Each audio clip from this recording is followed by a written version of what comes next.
Hello, my friends. I'm such a planner. I always have to have everything all scheduled out and know exactly what's coming up. And in fact, COVID was really especially hard for me because there was nothing fun coming up on the calendar, and it just made me feel so down not to have something that I was looking forward to and that was going on, an excuse to get out of the house and go have a good time.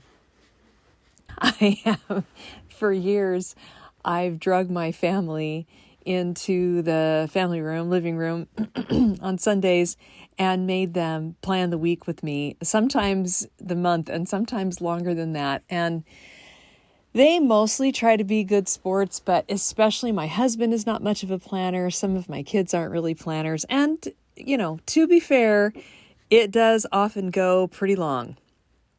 And so the fact that they know they're going to kind of be trapped in the living room while we're planning out in detail everything that's going on is not their favorite. But I got to know who's making dinner and who's driving who, what place, and do we have everything covered?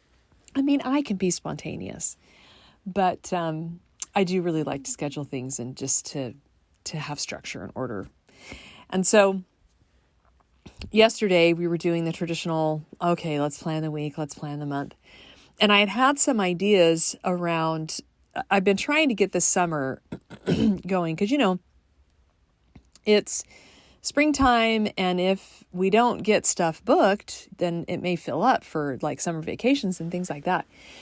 And so I've been concerned about starting to look into plane tickets and nailing down dates and all of that. And of course, my daughter has gym all through the summer and they have a traditional week off. So we're planning the week and then we start looking at kind of the future. And so I've been wanting for a little while to bring up the family vacation.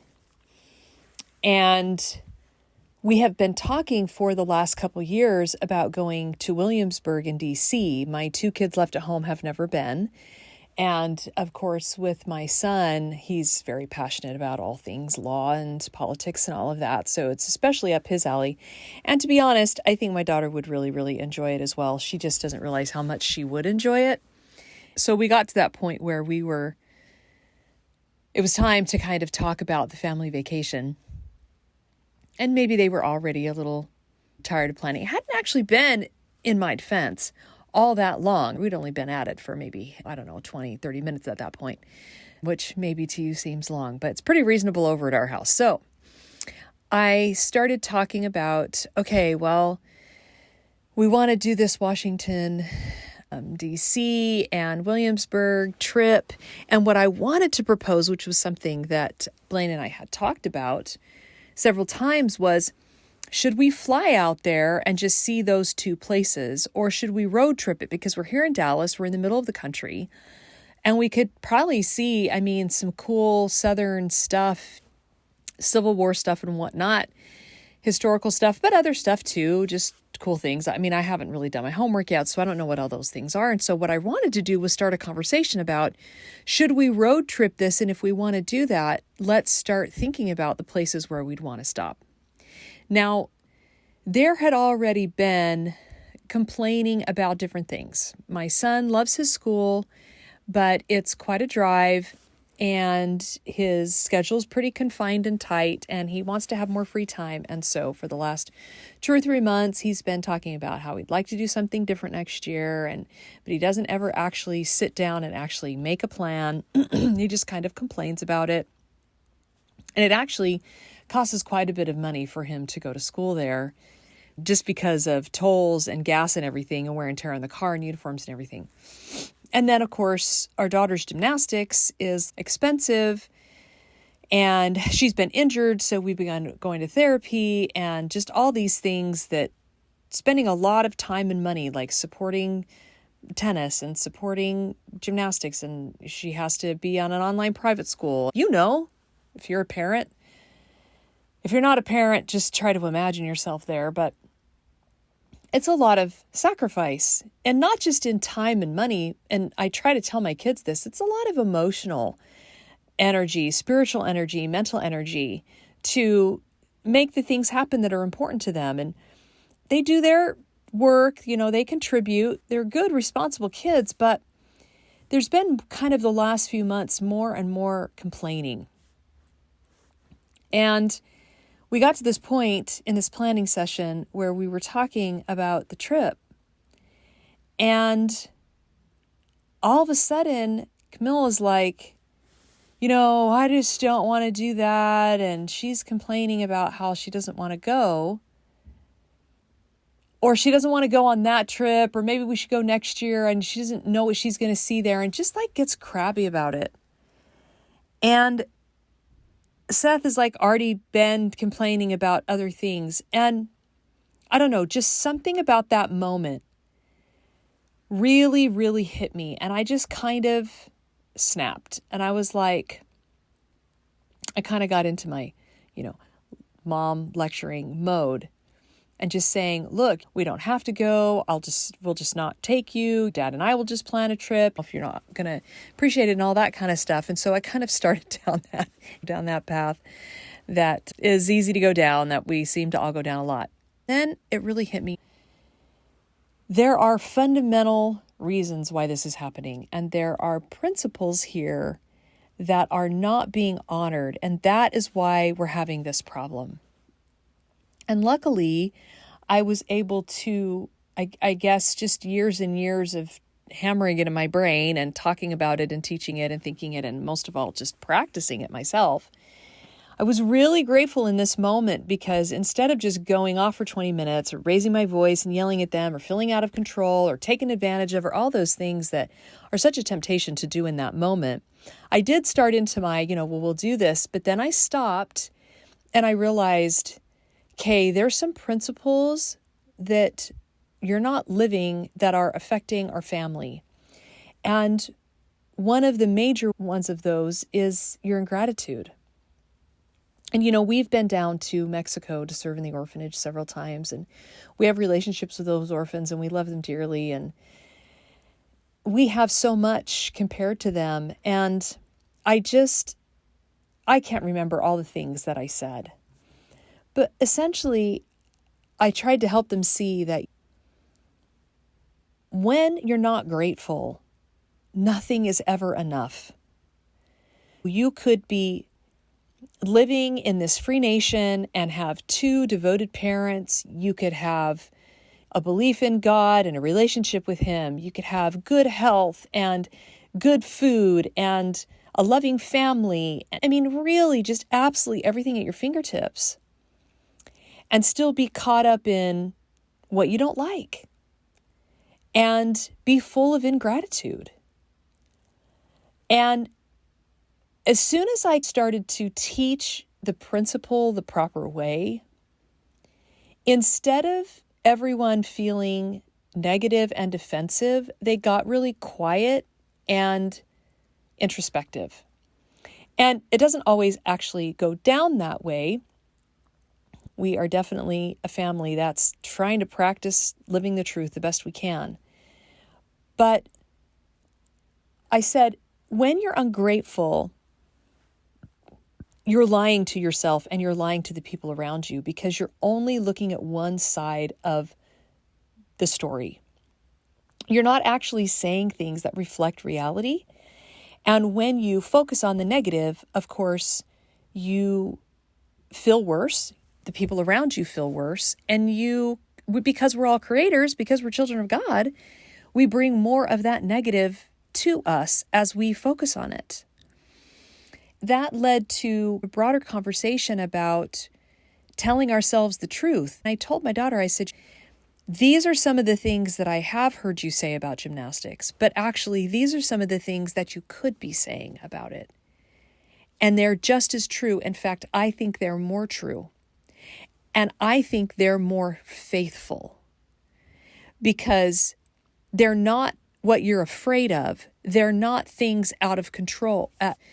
They're not the things that you don't like. They're the things that are true. I just reminded them of all the things that we did in the Mission Driven Teen program when we did it a couple years ago, which they know and which they've practiced, but they've forgotten and they're just not practicing those principles at the moment,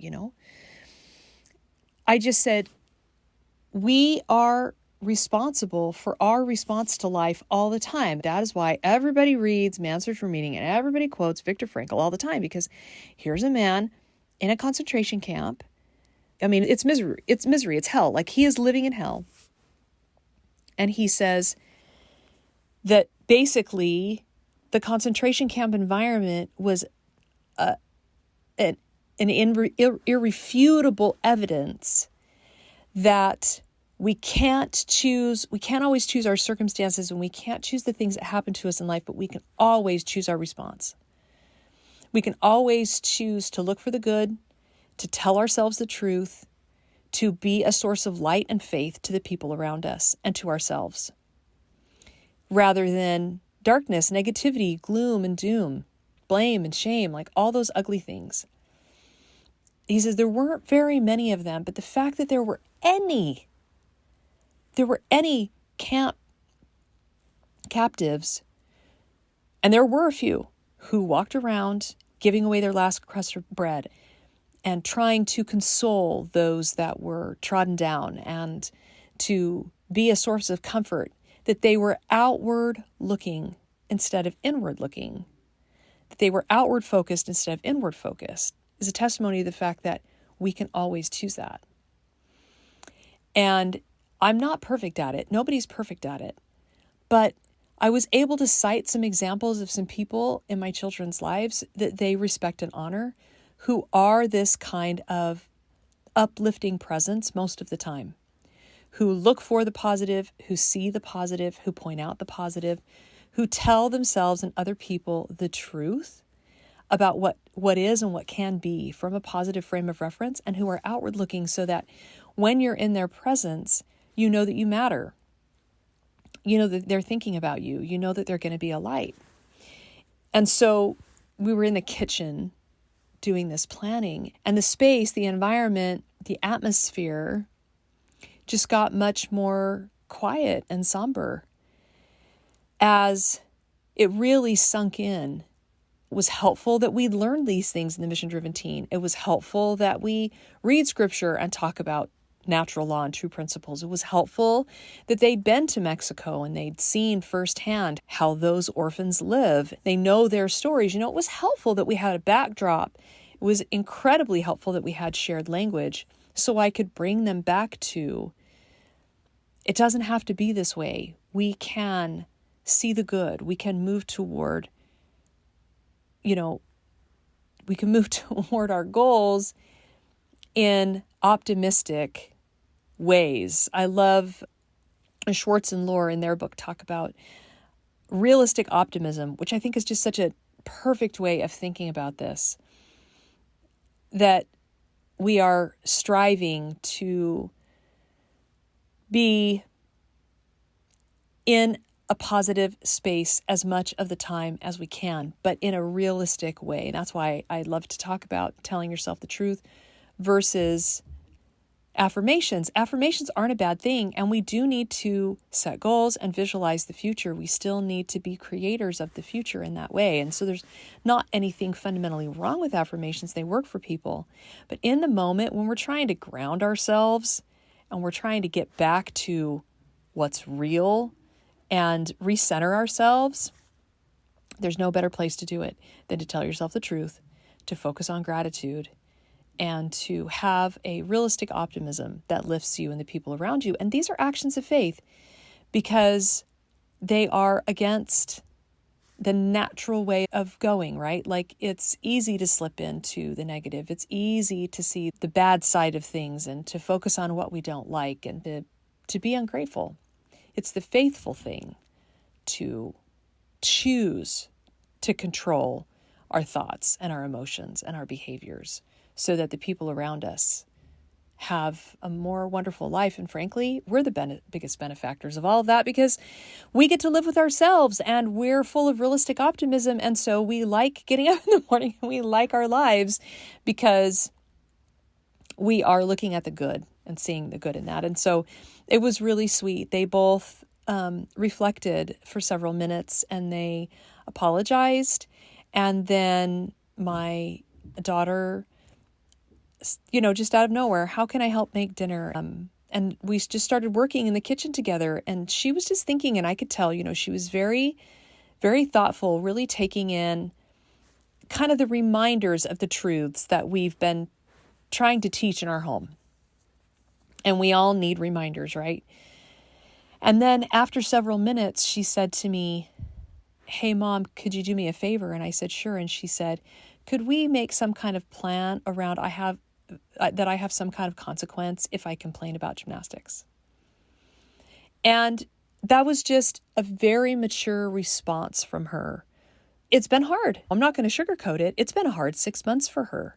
She had a back injury and she was in a brace for 2 months that she hated. And then she lost her muscle mass, and then she's had to try to get back, and she's still just struggling along to try to get her skills back. It's a huge upward climb. It's discouraging. It's hard. Like, we all have those times, but she's realized that, or remembered that, if she'll tell herself the truth about how far she's come and how good she feels and about how meaningful her goals are to her and how she wants those things, then she can more fully practice the faith that's necessary to get her where she wants to go.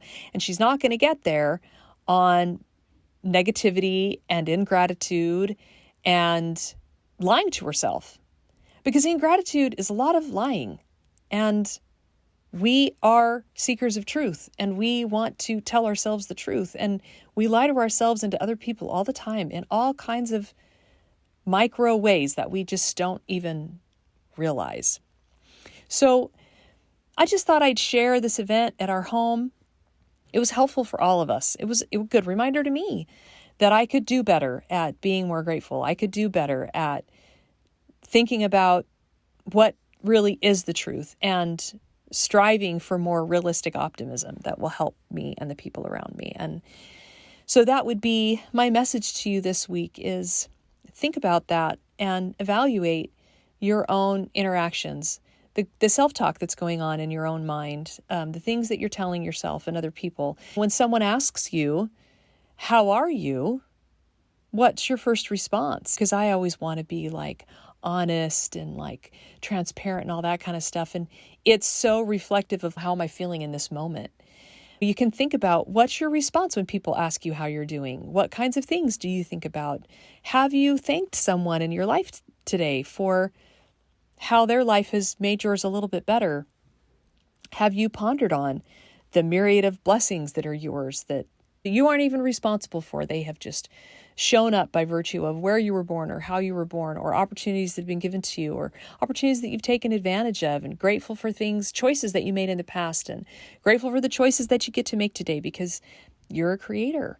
And so you can start fresh today, and you can create the future that you want, and you can be the person today that you really want to be. So really great. I think her name was Dorothea Brand. She wrote a book a long, long time ago. Earl Nightingale quotes her several times. I actually never read the book, but she said, "Act as if it's impossible to fail." And that might be a good little mantra for today. Act as if it's impossible to be negative, that only good things are surrounding you, and you'll notice that you notice more, and that your day will be a little bit brighter and a little bit more positive, because you're in that space where you recognize that no matter where you are, no matter who you are, no matter what you have or perceivably don't have, you can create today, and you can make it better than it would have been by focusing on what's true and what you have to be grateful for. So thanks for listening today. So grateful that you're here. If this was helpful, please give a review and share it with a friend. I will see you next time.